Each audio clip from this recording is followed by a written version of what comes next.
मतलब यहाँ को सोच विचार से काम करना पड़ेगा, क्योंकि इस वक्त जो है बहुत खामोश तरीके से प्यार से लोग बिल्ली बन के मतलब वो लोग मुहिम चला रहे हैं।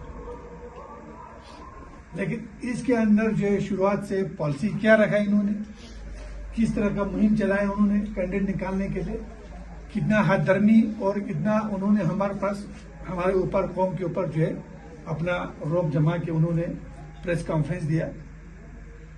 उस वक्त उन्होंने कहा कि भाई हम नेशनल कॉन्फ्रेंस और कांग्रेस जो है कोलिशन की करके कांग्रेस के मैंडेट पे जो है हम लोग हनीफा जान को हमने कैंडिडेट बनाया गया।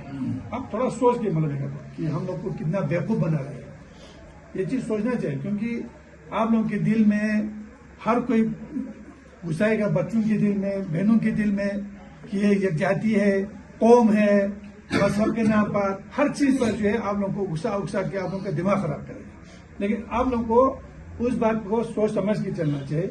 जब पहला प्रेस कॉन्फ्रेंस दिया उन्होंने, कांग्रेस और एनसी ने ज्वाइंट प्रेस कॉन्फ्रेंस दिया, उसमें न कोई मजहबी तंजीम का नाम है, न और कोई किसी पॉलिटिकल का नाम है, न किसी एसोसिएशन का नाम है, सिर्फ एकदम कहा कि कांग्रेस और एनसी कोलिशन में हमारे कैंडिडेट है, हम लोग मैंडेट पे निकाल रहे हैं कांग्रेस के, शाम तक हमको पता चलेगा।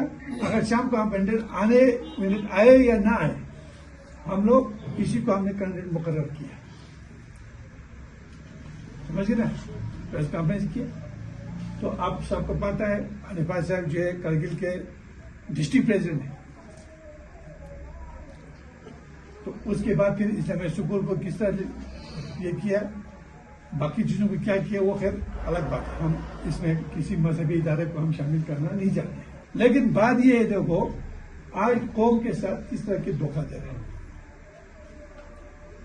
अगर वो एक जाति करता, कौम के लिए सोचता, अगर करगिल के अवाम के लिए सोचता, लद्दाख के मफाद के लिए सोचता, तो हर किसी तंजीम के साथ बात करता, हर सब के साथ मजहबी हो, चाहे पॉलिटिकल हो, चाहे वॉलंटियर्स हो, जो भी हो, ट्रक यूनियन हो, बस यूनियन हो, टैक्सी यूनियन हो या स्टूडेंट यूनियन हो, उन सब को इकट्ठे बिठा के एक टेबल पे आके सब लोग मशवरा करता है, ठीक है भाई हमारे कौम के लिए प्रॉब्लम हो जाए। हम भी तो इस करगिल के बाशिंदे हैं ना।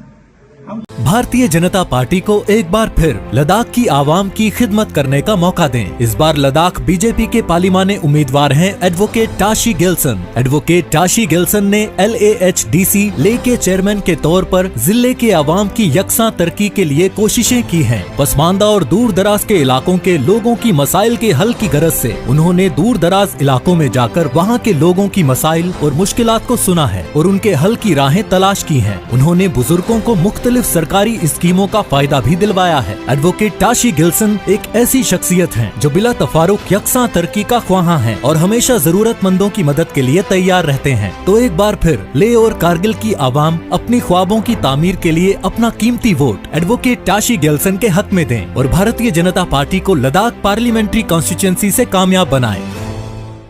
सब डिवीजन की क्रीम भारतीय जनता पार्टी की क्रीम वो जो सुबह शाम नरेंद्र मोदी जी के किए हुए कामों के बारे में सोचता है। हमारे काचू साहब ने भी बात रखी, हनी ने भी रखी।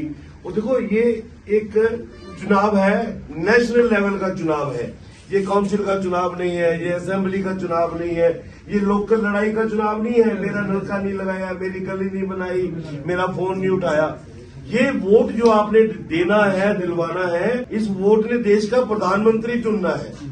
तो एक प्रधानमंत्री ऐसा जो 10 साल से पूरे देश के इस गुलदस्ते को सुजो के बैठा हुआ है, पूरी दुनिया कहती है कि आएगा तो मोदी, तो उसमें करगिल पीछे कैसे रह सकता है? सही बात है, ये आपने सोचना है। ठीक है, जिन लोगों ने एक लाइन पकड़ी है उनको लाइन उनकी मुबारक है, कोई बात नहीं। ये MP जो है ना करगिल से होगा ना MP लेह से होगा, MP होगा तो लद्दाख से होगा, जो जंसकार से लेकर तो द्रास और द्रास से लेकर चांदथान की बात करेगा वो मेंबर ऑफ पार्लियामेंट होगा।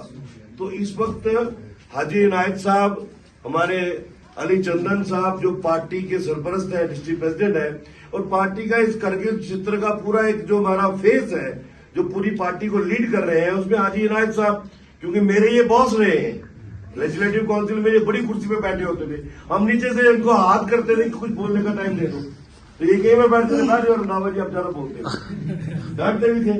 तो लेकिन वो एक हमारा पुराना रिश्ता है। अच्छी बात हो गई जब बीजेपी में आ गए तो हमें एक अच्छा गाइड, एक अच्छा लीडर की बात है। इस इलाके में देखिए ना, मेरा आपसे एक ही निवेदन है, पार्टी की तरफ से कोई कमी नहीं है। अली चंदन साहब और आपका एक आपस में बहुत अच्छा प्यार का रिश्ता है। एक अच्छा हमारा डिस्ट्रिक्ट प्रेसिडेंट है, हमारी पूरी टीम काम कर रही है। हमें जहां तक जाने की आपकी जरूरत पड़ेगी हम साथ जाएंगे। हमें किसी भी फिरका परस्ती में नहीं आना है। ये लड़ाई ले वर्सेस करगिल की नहीं है, ये चुनाव मुस्लिम वर्सेस बौद्ध का नहीं है। ये एक मजबूत व्यवस्था है, उसको बरकरार रखना है। पार्लियामेंट मेंबर हमने जो चुनना है वो लद्दाख के लिए चुनना है, करगिल या लेह के लिए नहीं चुनना है। तो मेरा आपसे यही निवेदन है। बाकी आने वाले टाइम में हमारे चंदन साहब जो भी हमारे मंडल के प्रेसिडेंट्स, उनकी टीम को जो भी जिम्मेवारी जिस तरीके की भी देंगे हम उसका पालन करेंगे। आपको कोई नेता नहीं मिलेगा।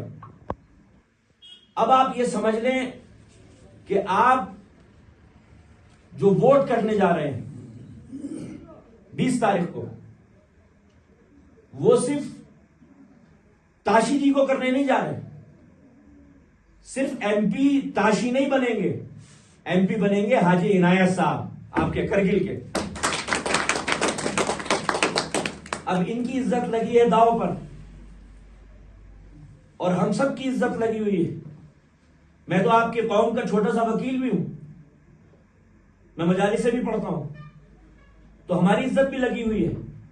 ये आप हजरात की जिम्मेदारी है कि आपको न सिर्फ हम लोगों की इज्जत बचानी है, बल्कि आपके करगिल और इस क्षेत्र और इलाके की तरक्की के लिए जरूरी है कि भारतीय जनता पार्टी को कामयाब बनाया जाए। इंशाअल्लाह मैं पूरी जिम्मेदारी के साथ, क्योंकि मुझे आपका इलेक्शन प्रभारी बनाकर यहां पर पार्टी ने भेजा, मैं बहैसियत इलेक्शन प्रभारी आप हजरात को यह यकीन दिला रहा हूं कि इंशाअल्लाह आपकी मेहनतें रायगा नहीं जाएंगी। आपकी मेहनतें ऐसे कामयाब होंगी कि यहां पर जल्द ही इंशाअल्लाह एक ऐसा एयरपोर्ट बनेगा कि ऐसी फ्लाइट शुरू की जाएगी जो करगिल से आपको करबला तक ले जाएगी। बहुत बहुत शुक्रिया। पूरी मुस्तैदी और ईमानदारी से काम करें, दूध को मजबूत बनाएं और हमारी जो क़यादत है, उन्होंने जो गाइडलाइंस हमें दी हैं उस पर अमल करें। इंशाअल्लाह कामयाबी का ताज हम सब के सरों पर रखा जाएगा। और इंशाअल्लाह विक्रम साहब की मौजूदगी में मैं आप हजरात से ये बात कहना चाहता हूं कि इंशाअल्लाह जब 4 तारीख को नतीजे आएंगे और जीत का झंडा यहां पर लहराया जाएगा, तो इंशाअल्लाह हम सब यहां पर जश्न मनाने के लिए आएंगे। और इंशाअल्लाह तमाम जिम्मेदार जितने भी यहां पे पार्टी के कारकुन हैं, इंशाअल्लाह एक प्रोग्राम करके उनकी इज्जत अफजाई की जाएगी। बहुत बहुत शुक्रिया।